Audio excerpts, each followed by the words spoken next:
잠언 오늘을 사는 지혜 시리즈 사람의 마음을 더 깊이 알다. 그래서 오늘 사람의 마음에 대한 5번째 시간으로 교만입니다. 교만.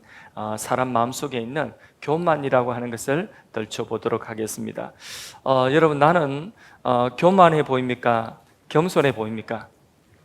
아니, 저 말고 각자 자신 교만해 보입니까? 아니, 그래, 뭐 저보고 뭐 누가 저보고 교만해 보입니다 이렇게 할 사람 없잖아요. 자, 각자 자신에게 나는 교만하다고 생각되십니까? 겸손하다고 생각되십니까? 대답을 잘 못하시겠는 것 같은데 오늘 말씀을 통해서 말씀이 거울이 되었으면 좋겠습니다. 내게 교만한 모습이 비추어지면 그것을 우리가 그 더럽혀진 것들을 깨끗하게 우리 마음을 깨끗하게 하는 그런 시간 되었으면 좋겠습니다. 교만이 뭡니까? 남들 앞에서 잘난 척하는 것, 그것만 우리가 교만으로 생각하면 그거는 별것 아니에요. 사실은 그건 드러나는 하나의 교만의 하나의 이파리 하나뿐입니다. 교만은 그보다 더 본질적입니다. 교만은 사실 일만 악의 뿌리가 교만입니다. 마귀가 마귀 된 이유가 뭔지 아십니까? 원래는 하나님 경외하고 하나님을 섬기는 최고 아름다운 천사들이 바로 타락하여서 교만할 때에, 하나님을 반역하고 교만할 때에 그게 마귀가 되고 악령들이 된 것입니다. 인류 최초의 우리 시조 아담과 하와도 선악과 따먹은 그것이 하나님처럼 되려고 하는 교만, 그 교만 때문에 넘어진 것입니다. 교만은 하나님을 대적하는 마음입니다.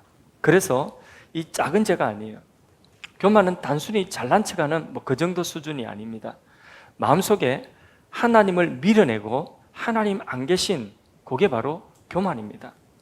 자기 마음 안에 하나님을 인정하지 않는 그 마음이 교만입니다. 교만의 본질입니다. 하나님 밀어낸 마음은 항상 자기가 최고입니다. 자기 중심이에요. 그래서 그게 바로 악입니다. 교만의 본질은 자기 중심, 악인 것입니다. 거기에서 모든 교만의 잎사귀가 나오고 열매가 나오는 것입니다. 그래서 남하고 비교해가지고 막 자존심 세우고 하는 이런 모든 것들이 다 어디서 나오느냐? 자기 중심. 하나님을 자기에게서 몰아내니까 자기 마음에서 하나님 밀어내고 자기가 자기 인생의 주인 되고 자기 중심이 되어버리니까 자기가 자기 인생의 주인 되는 그게 바로 교만이고, 그게 바로 뭐냐? 모든 일만하게 뿌리가 되는 것입니다. 그래서 교만이라고 하는 것은 다른 사람하고 비교해가지고 내가 잘났다는 겁니다. 90점 맞았어요. 90점 맞았으면 잘했어요? 못했어요? 잘했지. 기분 좋지. 근데 친구들이 다 100점 맞았어. 그러면 기분이 갑자기 나빠지지. 그지? 그러니까 90점도 잘한 건데 친구들이 100점 맞으면 기분이 나빠지고, 그게 바로 뭐냐? 누가 더 칭찬받고 누가 더 인정받고, 그 속에는 내가 더 인정받아야 되는데 내가 더 드러나야 되는데 그런 교만의 뿌리가 있는 것입니다. 성경은 분명히 말씀하고 있습니다. 오늘 본문 다시 한번 5절 읽어보겠습니다. 무릇 마음이 교만한 자를 여호와께서 미워하시나니 피차 손을 잡을지라도 벌을 면하지 못하다. 하나님이 미워하신다. 18절도 시작. 교만은 패망의 선봉이요 교만한 마음은 넘어짐의 앞잡이다. 교만은 패망의 선봉이다. 하나님이 미워하신다. 그런데 우리 예수 믿는 사람들은 예수님 닮아가는 것이 우리 일생의 과제거든요. 우리가 직장 생활하고 학교 공부하고 무엇을 하든지 우리의 하는 그 겉모습, 그것 이면에 그 속에 하나님이 그 일을 통해서 우리에게 원하시는 것은 뭐냐면 그 일 하면서 예수님 닮아가라는 거죠. 그게 우리 일생의 과제입니다. 예수 믿고 중생 거듭났으면, 새로 태어났으면 이제부터 죽을 때까지 뭐 해야 되느냐? 예수님을 닮아가는 성화의 삶을 사는 겁니다. 예수님 닮아가는 게 성화의 삶입니다. 그게 우리 일생의 과제입니다. 그런데 그 예수님 닮아가는 그것이 우리 일생의 과제라고 하는데, 예수님은 교만하실까요? 겸손하실까요? 예수님은 교만과 정반대, 예수님은 겸손의 주가 되십니다. 그래서 우리가 예수님을 닮아가는 것은 바로 교만하지 않고 겸손을 배워가는 그것입니다. 예수님은 나의 영광을 구하지 아니하였다고 했습니다. 예수님은 자신의 영광 구하지 않았어요. 그런데 우리가 우리 영광 구하려고 하는 그게 교만이거든요. 자, 잠언 30장에 교만의 여러 얼굴들이 나옵니다.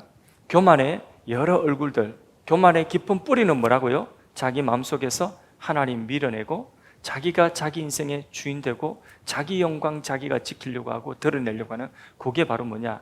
교만의 뿌리인데, 여기서 나오는 교만의 잎사귀, 교만의 열매, 교만의 여러 얼굴들을 잠언 이곳저곳에서 보여주고 있습니다. 잠언 30장 11절을 보겠습니다. 11절에서 14절까지 보는데 11절 먼저 한번 보겠습니다. 읽습니다. 아비를 저주하며 어미를 축복하지 아니하는 무리가 있느니라. 교만은 뭐냐? 권위를 싫어합니다.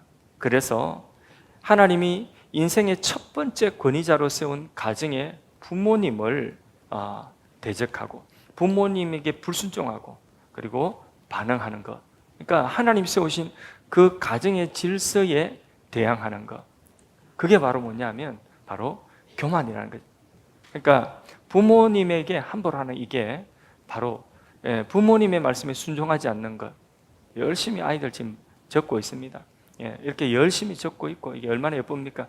근데 부모님에게 순종하지 않고 부모님에게 대들면 안 돼요. 그게 바로 뭐냐면 하나님 세우신 가정의 질서, 그 질서를 허무는 그것이 바로 뭐냐? 그게 교만의 한 모습이라는, 자기 부모한테 함부로 하는 게.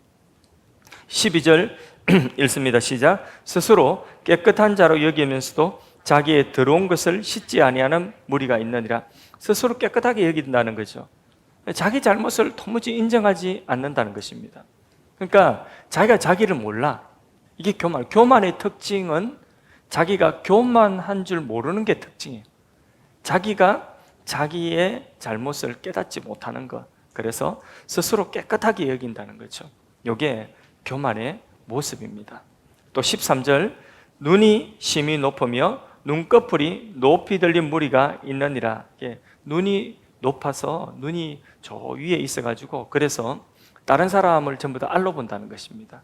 그게 타인과의 관계를 무너뜨리는 거죠. 남을 하대하는 것, 그게 교만의 또 모습이죠. 14절 읽습니다.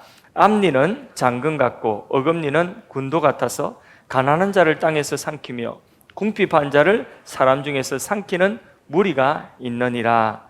약한 자를 무자비하게 삼키는 모습, 약한 자를 억누르고 억압하는 이 모습, 이게 바로 뭐냐면 교만의 모습인데, 요거는 사회를 병들게 하는 것입니다. 교만은 이렇게 가정을 병들게 하고 또 자기 자신을 병들게 하고 또 이웃과 관계를 깨뜨리고 사회를 병들게 하고 하나님과의 관계 망가뜨리는 것은 물론이고, 이렇게 전방위적으로 자기 자신에 대해서, 타인에 대해서, 가정에 대해서, 사회에 대해서, 하나님과 관계에 대해서 전방위적인 악이 바로 뭐냐? 교만입니다. 그래서 분노나 방탕이나 술 취함이나 뭐 이런 죄에 비하면 교만은요, 이런 것들과 비교할 때 이것보다 훨씬 더 큰 것이, 큰 죄가 교만입니다. 그러니까 교만은 일만하게 뿌리라 이래 말씀했고, 완전히 하나님을 대적하는 그 마음을 교만의 마음이다. 교만이 드러나는 또 구체적인 모습들을 조금 더 보겠습니다. 잠언 11장 12절을 보십시다. 읽습니다. 지혜 없는 자는 그의 이웃을 멸시하나 명철한 자는 잠잠하느니라. 이웃을 멸시하는 사람. 교만은 내가 저 사람보다 낫다. 아이고, 저 정도는 내가 이렇게 무시하는 거죠. 그래서 다른 사람보다 내가 낫다는 우울감에서 기쁨을 느끼는 겁니다. 학벌이 내가 저 사람보다 낫지. 아이고, 저 사람 학벌은 저것밖에 안 돼. 저 사람 재산이 저것밖에 안 돼. 저 사람 실력이 저것밖에 안 돼. 교회에서는 직분으로 다른 사람에 대해서 우울감을 가진다든지, 또 외모나 어떤 다른 소유나 경제력으로 다른 사람을 하대하고 무시한다든지, 이런 게 남을 깔보고 무시하는 게, 멸시하는 것이 교만의 또 다른 모습인 것입니다. 우리에게 조금이라도 이런 모습이 있으면 그게 우리를 비춰주는 거울인 것입니다. 교만은 비교를 통해서 내가 저 사람보다 낫다는 그 쾌감, 그래서 그 상대방을 무시하고 은연중에 그렇게 멸시하는 그런 마음들, 그게 바로 무엇이냐? 교만의 모습인 것입니다. 예수님은 사람을 대하실 때에 누구도 멸시하지 않고 누구도 하대하지 아니하셨습니다. 예수님께서는 오히려 낮은 자리에 있는 자의 친구가 되어 주셨습니다. 그 예수님입니다. 예수님께서 그렇게 하셨다면 우리도 예수님 닮아서 예수님을 바라보고 우리도 다른 사람을 하대한다든지 다른 사람과 비교해서 내가 조금 낫다고 우울감을 가지고 다른 사람 멸시하는 그런 모습이 우리에게 조금이라도 있으면 그런 모습을 우리가 깨끗하게 지워버리기를 원합니다. 또 잠언 30장 12절 13절 다시 한번 보겠습니다. 읽습니다. 스스로 깨끗한 자로 여기면서도 자기의 더러운 것을 씻지 아니하는 무리가 있느니라. 13절 눈이 심히 높으며 눈꺼풀이 높이 들린 무리가 있는, 눈이 심히 높다, 이게 교만이거든요. 눈이 심히 높다. 직역하면 눈알을 이렇게 위로 올린다. 눈알을 위로 올린다. 그러니까 밑이 안 보인다는 거예요. 그러니까 다른 사람이 안 보인다는 것입니다. 교만한 사람은 다른 사람 상대하지 않는 것입니다. 그래서 상대방이 눈을 보지 않는 그런 표현을 눈이 심히 높이면 눈꺼풀이 높이 들린 무리다. 교만의 표현을 이렇게 하고 있습니다. 그러니까 늘 뭐만 보내, 다른 사람은 신경 쓰지 않고 다른 사람을 배려하지 않습니다. 자기 문제, 늘 자기 목표, 그리고 자기 문제, 그리고 자기 필요, 여기에 함몰되어져 있는 것입니다. 상대방을 이해하려고 하지 않습니다. 자기 목표만 보는 것입니다. 교만한 사람은 그래서 다른 사람을 나의 목표, 나의 필요를 채우는 도구로 그렇게밖에 생각을 하지 않는 거예요. 저 사람이 나한테 이익이 되나? 저 사람이 나한테 이익이 될까 안 될까? 저 사람을 어떻게 이용할까? 이것밖에 안 보이는 것입니다. 자기중심이죠. 그 뿌리가 자기중심인 것입니다. 교만한 사람은 그래서 남을 동정하지도 않습니다. 남의 고통을 이해하려고 하지 않습니다. 저 사람 왜 저렇게 사나? 그리고 그 사람 정죄는 할 수 있지만은 왜 저 사람이 그럴 수밖에 없는가라고 그 사람의 입장에 서려고 하지를 않는 것입니다. 오히려 남의 불행이나 남의 잘못하는 그런 것들을 볼 때에 자신의 우울감으로 삼는 그런 마음이 교만의 마음입니다. 예수님은 항상 그랬습니다. 병든 사람 보시면서 함께 우시고 그 병든 사람을 그 환부를 만져주시고 그리고 치유하시고, 나사로의 무덤 앞에서 예수님 눈물 흘리셨죠. 예수님은 우리의 삶 속, 특별히 우리의 고난 속으로 들어오신 분이 예수님이십니다. 그래서 예수님은 동정, 우리의 모든 아픔을, 우리의 고통을, 삶을 체휼하셨다고 했어요. 체휼, 성경 말씀에. 그게 뭐냐? 그게 예수님 모습이에요. 근데 교만은 뭐라고요? 교만은 동정할 줄 몰라요. 눈알이 위로 올라가 있으니까 다른 사람은 이 생각을 안 한다는 거죠. 자기만 생각한다는 거죠. 다른 사람조차도 자기의 어떤 목적을 이루고 자기 필요를 채우는 하나의 도구, 하나의 이용물로만 생각한다는 거죠. 물론 말은 그렇게 하지 않겠죠. 그런데 하는 행동이 그렇다는 것입니다. 다른 사람 동정할 줄 몰라요. 공감할 줄 몰라요. 또 교만의 또 다른 얼굴도 하나 보겠습니다. 동정할 줄 모르는 것, 그것도 교만이고, 남을 하대하는 것도 교만의 또 다른 얼굴이고, 또 자기 자신에 대해서 너무 과잉 방어하는 것, 그것도 교만의 모습입니다. 잠언 19장 11절 말씀에 보겠습니다. 같이 읽습니다. 노하기를 더디하는 것이 사람의 슬기요 허물을 용서하는 것이 자기의 영광이다, 이랬습니다. 교만한 사람 특징이 뭔지 아십니까? 버럭 화를 잘 냅니다. 그게 교만하다는 증거입니다. 교만한 사람은 누가 내 의견에 반대하면 또는 나를 인정하지 않으면 그러면 화를 참지를 못하는 것입니다. 자기 영광, 자기 명예를 지키려 하기 때문에 그렇습니다. 지나치게 자기 영광, 자기 명예를 지키려 하는 것입니다.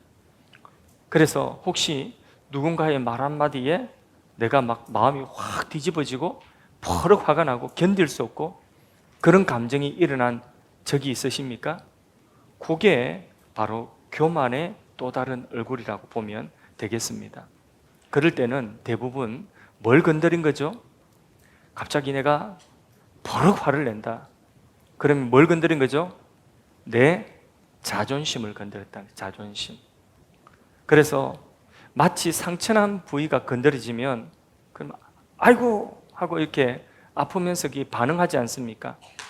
아픈 곳을 건드리면 움찔하든지 아니면 아이고 이렇게 하든지 반응을 하죠. 자존심이 건드려지면 바로 민감하게 반응하는 것입니다. 마치 환처가 어딘가에 닿았을 때에 아야! 하고 이렇게 반응하듯이 그렇게 자존심에 과민하게 반응되는 그게 바로 뭐냐? 그게 교만의 또 다른 모습입니다. 그게 자기를 지나치게 보호하려고 하는 것이거든요.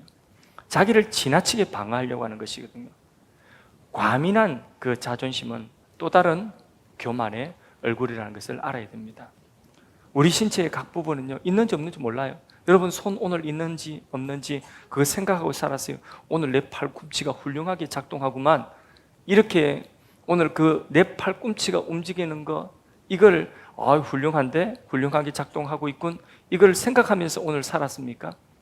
건강한 사람들은 오늘 내 팔이 움직이고 그리고 손가락이 움직이고 이거 당연히 움직이는 것이고 이게 느껴지지 않습니다. 이건 너무 당연한 것이죠. 불편함이 없습니다.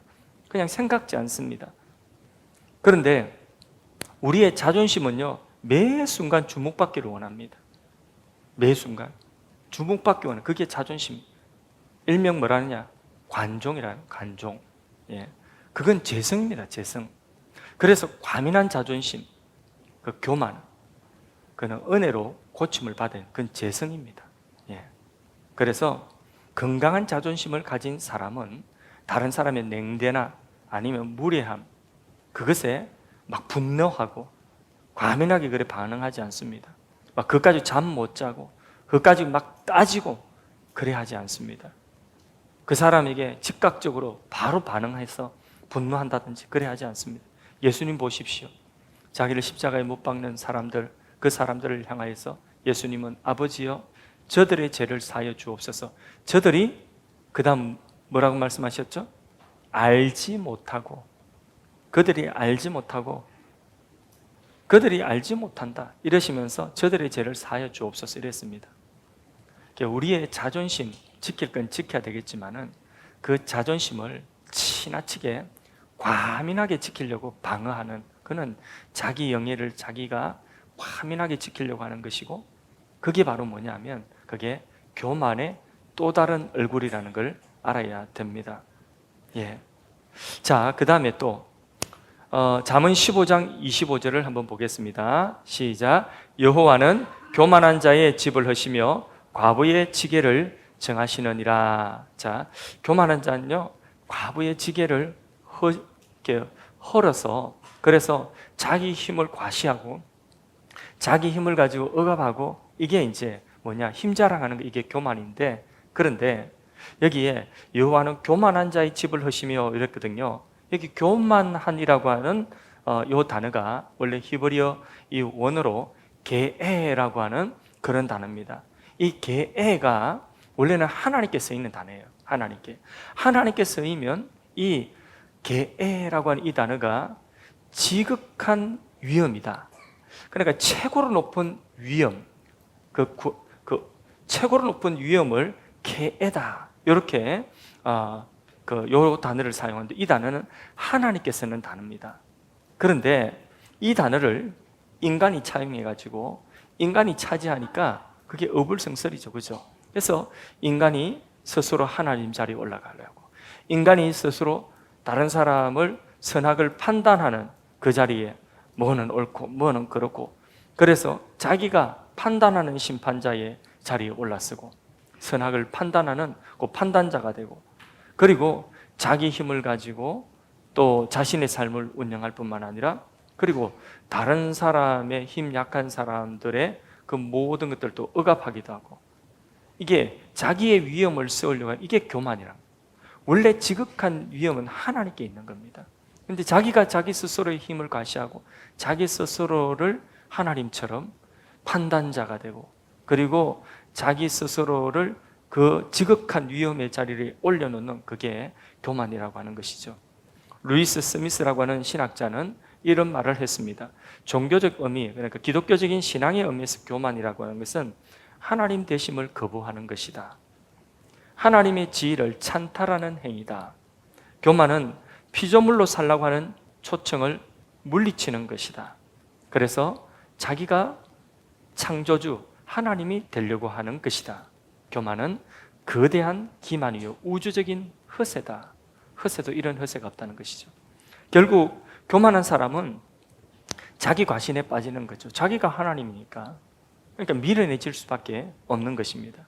교만한 사람은 자기 스스로 지극한 위험이 자기한테 있는 줄 알고 힘없는 사람을 당연히 무시하고 짓밟겠죠. 그래서 과부의 지게를 허무는 그런 불의한 일을 하게 되는 것입니다. 사회적 불의를 낳게 되는 거죠. 이런 교만은 결국은 하나님을 대적하는 행위입니다. 자, 또 교만은 다툼을 일으킵니다. 자, 우리가 어딜 가든지 막 다투는 것을 쉽게 다투고 막 어디 가면 내가 꼭 싸움닭처럼 막 잘 싸운다 이러면 내가 교만한 거구나 이렇게 생각하면 됩니다. 잠언 13장 10절 읽어보겠습니다. 교만에서는 다툼만 일어날 뿐이라 겉면을 듣는 자는 지혜가 있느니라. 14장 3절도 보겠습니다. 미련한 자는 교만하여 입으로 매를 자청하고 지혜로운 자의 입술은 자기를 보전하니라. 입으로 매를 자청한다. 입으로 막 싸움을 자꾸 건다는 것입니다. 교만한 사람은 그 말로서 말에도 교만이 그게 다 풍겨 나오기 때문에 그 말이 다른 사람을 자극해가지고 결국은 뭘 일으킨다고요? 다툼을 일으킨다. 다른 사람 분노를 자극하고 다른 사람을 조롱하고 다른 사람 하대하고 무시하고 이렇게 함으로 다툼을 불러일으킨다. 결국은 그 다툼이 누구를 상하게 할까요? 매를 자청하니라. 그 다툼이 자기를 때린다는 것입니다. 반면에 겸손하고 신중한 말은 상대를 무장해제시킵니다. 우리 예수님 보십시오. 예수님은요 원수라도 친구를 삼으시는 분이 예수님이십니다. 반대로 교만한 사람은 친구라도 원수를 만듭니다. 다퉈가지고. 그래서 내가 어디를 가면 자꾸 말에 구술수가 오르고 그 말로 자꾸 다툼이 일어나고 그리고 그것 때문에 사람 상하게 하고 서로 또 마음 상하고 다투고 원수 짓고 뭐 이렇게 관계가 안 좋아지고 다툼을 내가 많이 일으킨다 이러면 내가 가는 곳마다 나쁜 사람이 있는 것이 아니라 내가 교만하구나 이렇게 생각하면 정확할 것입니다. 자, 교만의 결과는 어떤 결과를 맺을까요? 자, 오늘 읽었던 본문 다시 한번 봅니다. 잠언 16장 5절 말씀을 읽겠습니다. 무릇 마음이 교만한 자를 여호와께서 미워하시나니 피차 손을 잡을지라도 벌을 면하지 못하리라. 18절 잠언 16장 18절 읽습니다. 교만은 패망의 선봉이요 그만한 마음은 넘어짐의 앞잡이다. 하나님 미워하십니다. 그래서 교만하면 어쩌면 패망한다가 아니라 반드시 패망합니다. 교만한 마음은. 그래서 교만한 사람은 잘못을 인정하지 않기 때문에 충고를 받지도 않고 다른 사람 말 들으려고 하지도 않고 그래서 자기의 실수에서 배우지도 못하고 약점을 인정하려고도 하지 않고 그러니까 늘 뭔가 잘못되면 남 탓하는 거죠. 자기를 안 돌아보니까 남 탓하는 것입니다. 그의 결국은 잘못된 결정을 내릴 수밖에 없고 그러면 반드시 그것으로 인해서 망한다, 패망한다. 그게 교만이라는 거죠. 희곡 트로일러스와 크레시다라고 하는 희곡에서 위대한 용사 에이젝스라고 하는 사람이 나오는데 그 사람이 나는 교만한 사람 정말 싫다고 말합니다. 그때 다른 등장인물이 청중들을 향해서 이렇게 말합니다. 그런데 자신을 사랑하다니 이상하지 않은가? 그렇게 이야기합니다. 에이젝스는 엄청나게 교만한 사람입니다. 남들이 다 아는 사실을 본인만 모릅니다. 저 사람 교만한 거 다 아는데 자기만 모릅니다.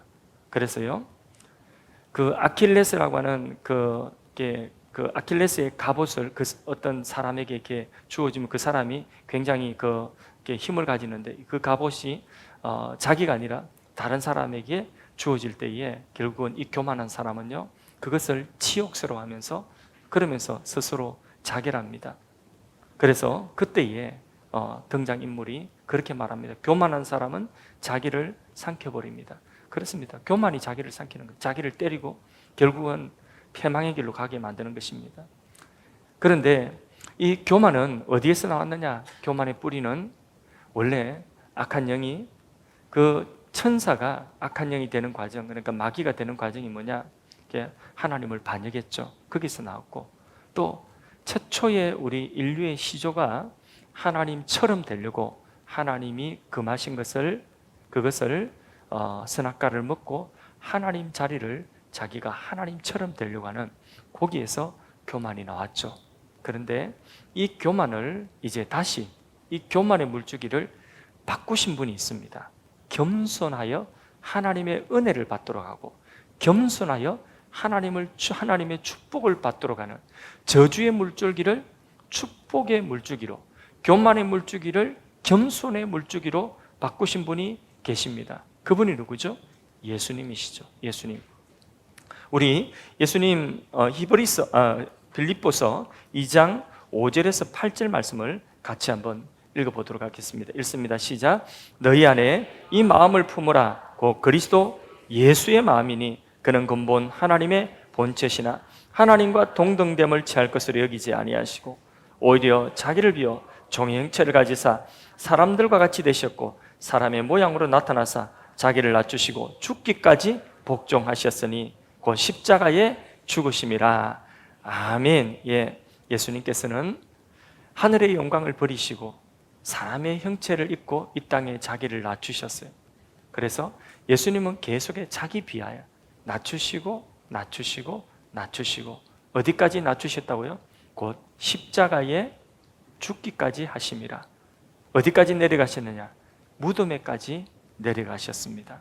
사망에까지 내려가셨습니다. 그래서 예수님께서는 그 인류에 흐르는 그 교만의 물줄기를 겸손의 물줄기로 바꾸신 것입니다.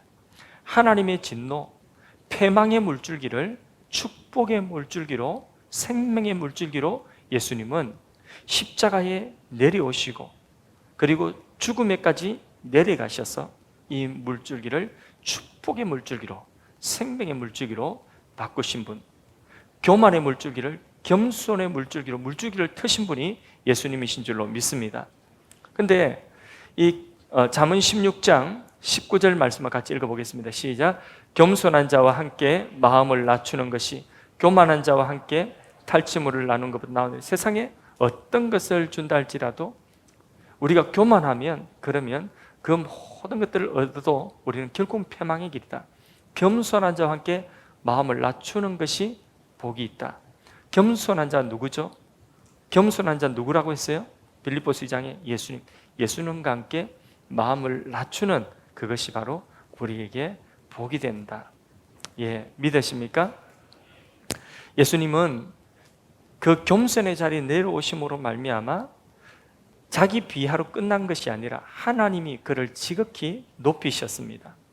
하나님이 그를 존귀하게 하신 것입니다. 그래서 잠언 15장 33절에 겸손은 존귀함의 앞잡이다, 길잡이다, 이렇게 말씀했습니다. 최고의 역설이죠. 내려가고 겸손하면, 그러면 그게 바로 존귀함의 길잡이다. 우리가 영광스럽게 되는 길이다.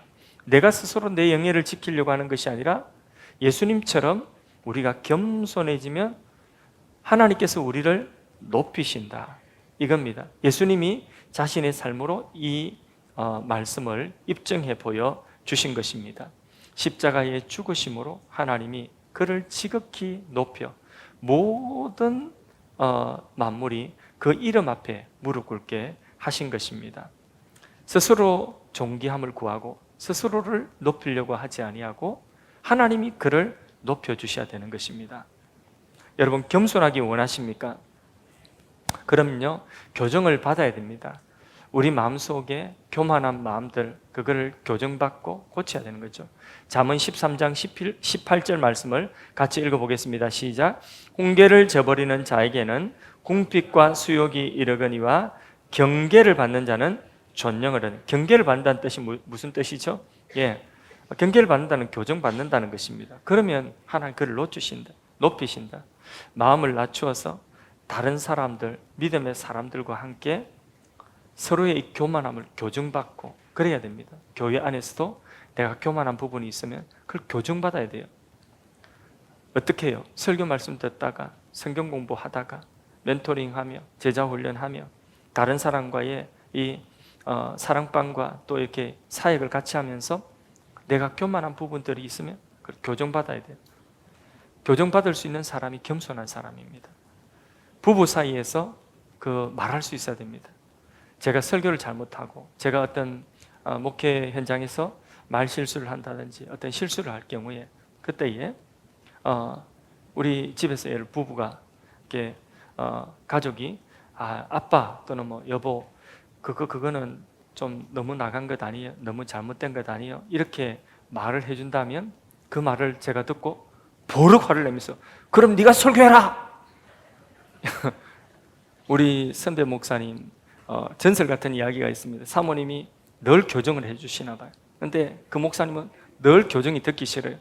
그래서 한날은 새벽기도 시간인가 수요 예배 시간인가 그 설교 시간에 목사님 올라오셔가지고 설교 본문 읽고는 내려가시면서 사모님이 지금부터 설교하겠습니다. 내려가시다.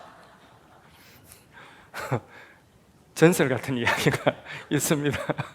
예, 그 교정을 해준다는 거 서로 이렇게 신뢰하니까 지적해주고 그러면 좋게 이야기해주면 내게 그런 모습이 있는가 돌아보는 거죠. 그게 겸손한 모습이죠. 그래서 서로가 서로에 대해서 우리 교회 안에서도 신앙의 동력자들이 서로 교정해주고 이런 역할들을 해줄 수 있는 이런 관계가 서로가 겸손한 관계 아니겠습니까? 마음 열고 자신을 낮추어서 혹 내가 좀 잘못된 부분이 있으면 이야기를 좀 해주세요. 피드백 해주세요. 이런 것들이 있어야 되죠. 교회에서 어떤 행사를 마치고 하면 항상 피드백이라고 해요. 피드백. 그래서 우리가 잘하고 있는 것 같지만은 피드백. 우리에게 또 부족한 부분은 어떤 부분인가?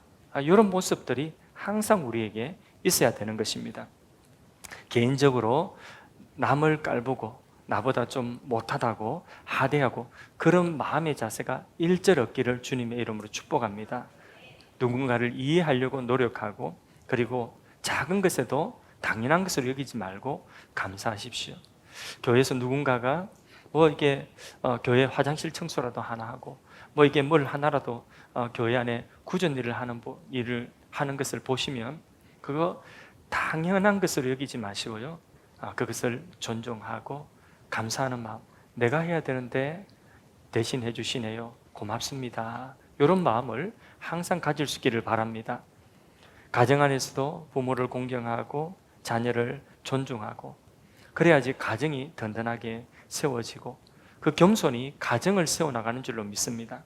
교회 안에서 세상 방식대로 경쟁하고 서로 우월함을 드러내고 비교하고 그런 곳이 교회가 아닙니다. 교회는 겸손하게 낮아져서 섬기는 곳이 교회이고 다른 사람을 나보다 낮게 여기고 세워주는 곳이 교회입니다.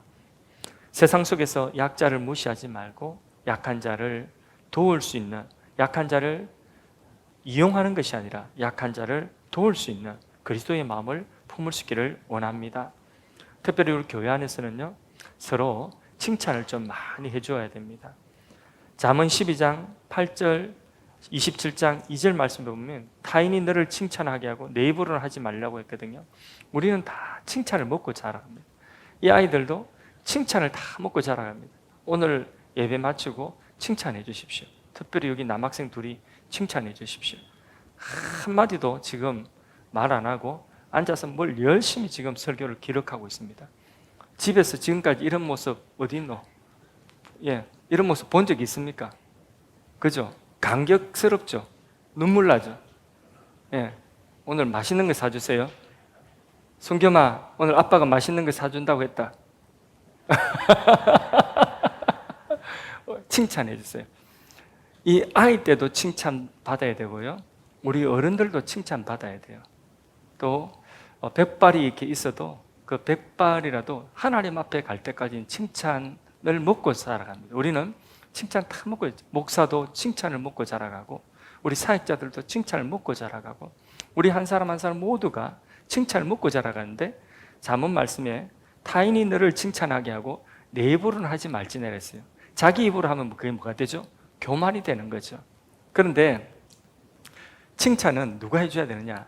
그게 우리 공동체 안에서 해줘야 됩니다. 그 칭찬의 욕구를 우리가 자화자찬하자는 이야기가 아니라 칭찬의 욕구를 서로 이렇게 채워줘야 돼요. 잘하는 것은 잘한다고 칭찬을 해줘야 되는 것입니다.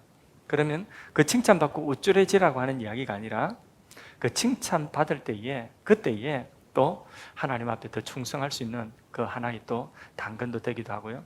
그래서 칭찬을 베풀 수가 있어야지 그 사람이 또 겸손한 사람입니다. 교만한 사람은 다른 사람 칭찬 못 해줍니다. 왜? 칭찬해 주는 건 나보다 당신이 낫다는 그런 뜻이거든요. 교만한 사람 칭찬 못 해줍니다. 그러니까 칭찬을 진정으로 다른 사람 칭찬하고 고맙다 감사하다 할 수 있는 것은 그게 겸손의 또 다른 표현이기도 하거든요. 그리고 칭찬의 욕구를 우리가 또 그렇게 채워나가는 것입니다. 서로 칭찬할 수 있기를 바랍니다. 우리는 사실 하나님이 아니면 우리 자신을 알 수가 없습니다. 내가 교만한지 그거 알 수가 없어요. 교만의 특징이 뭐라고요? 스스로 교만한 건 모른다는 거죠. 그래서 우리는 우리 자신을 잘 몰라요. 우리는 어디에 설 때에 우리를 알게 되냐면 우리를 창조하신 창조주 하나님 앞에 설 때에 비로소 우리를 알게 되는 것입니다. 잠언 30장 2절 3절 말씀 한번 읽어보겠습니다. 나는 다른 사람에게 비하면 짐승이라 내게는 사람의 총명이 있지 아니하리라. 나는 지혜를 비우지 못하였고 또 거룩하신 자를 아는 지식이 우리 하나님 몰라요. 그래서 이 고백은 무지가 아니라 그냥 우리 영적인 각성의 표시입니다. 그래서 우리가 정말 하나님을 알지 못하고 하나님 알지 못하면 나도 알지 못하는 그런 무지한 존재입니다.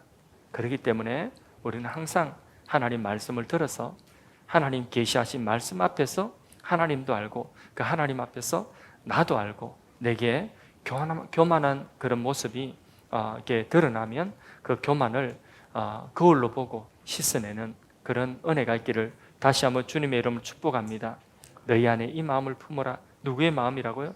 예수 그리스도의 마음. 우리 모두 예수님의 겸손을 본받아서 날마다 하나님 앞에 낮아지고 섬김으로 천국에서 큰 자 되는, 이 땅에서 스스로 높아지고 이 땅에서 큰 자 되는 것이 아니라 천국에서 높아지고 천국에서 칭찬받는 그런 우리 모두가 되기를 주님의 이름으로 축복합니다.